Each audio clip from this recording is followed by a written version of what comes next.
Hi fellas, welcome to Auto Fact Channel. We have automotive update here, 2024 Lotus Eletre First Drive, review. And now for something completely different. It doesn't get much more future forward than the 2024 Lotus Eletre, a ginormous leap into electrification that looks, feels and drives like nothing before it. The Eletre's all-new everything pushes into uncharted territory for Lotus. This is the brand's first EV and SUV, entering a crowded market that is critical to the future of the 75-year-old British nameplate. No pressure Lotus, we're here for it. First off, the design. As frivolous as it seems to address the subjectivity of looks, appearance matters with 6 figure statement pieces. Despite the Eletre's underpinnings being developed in Sweden and Germany, and the fact that it's built in China by majority stakeholder Geely, the design hails from the spot where the brand's late, great founder Colin Chapman first set up shop, Hethel, England.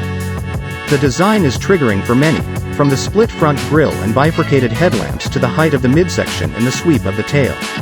Now that the SUV field is utterly oversaturated, the Eletre's looks are easily relatable to other more familiar vehicles. In person, there's far more to the Eletre than the internet comments of, "Hey, that just looks like blank," would suggest. Yes, certain bits feel derivative, particularly the nebulous headlamp zone. But there's also inventiveness in the details, like the vented hood and creased door surfaces that summon a familiar design language as the Emira. Also distinctive is the wagon-like rear overhang and concave tail that's accentuated with a long, uninterrupted LED light strip, a la Bugatti Chiron. Spec plays a big part in this large crossover's looks. The launch color, Kaimu Gray, makes it come across as rather plain and unremarkable, while Galloway Green and the Solar Yellow pictured here taps into the brand heritage in a good way. Outfitted in splashier hues, Eletre stands out as an SUV that looks nimbler and more lithe than its dimensions suggest. At 16.7 feet in length and 7 feet wide, measured with the conventional mirrors we'll get in the States, Eletre is no skinny mini. It's 6.8 inches longer than a Cayenne, 5.1 inches lengthier than a Purosangue and 2.5 inches greater than a DBX. It's 0.4 inch shorter than an Urus, but is 2 inches wider. Inside, the feeling is spacious, with decent leg, shoulder and headroom. There's good forward visibility but an iffy rear quarter view, which in other countries is countered by electronic side view mirrors that display their feed on 6-inch screens embedded in the doors.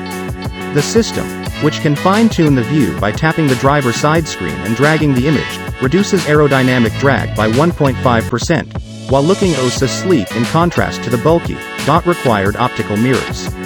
There's no telling when the digital technology will be clear for US roads.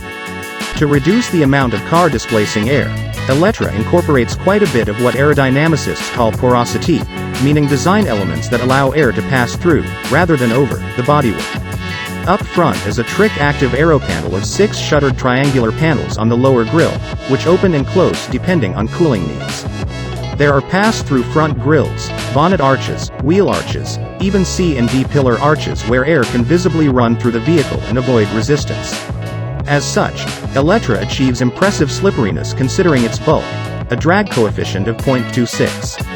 Absent actual wind tunnel verification, I'd wager that the long rear overhang helps contribute to that slight figure, since longer, tapered objects tend to reduce drag. Aiding the effort is an active rear spoiler, which can produce up to 247 pounds of downforce at top speed. The low CD helps Eletre achieve European WLTP range figures of 373 miles on base and S models, and 304 miles on the more aggressive R version. Official EPA range figures are still TBD, but should be considerably lower as they tend to be more realistic. That is Automotive Update today. What's your opinion fellas? Please don't forget to write down in the comment section and hit the subscribe button.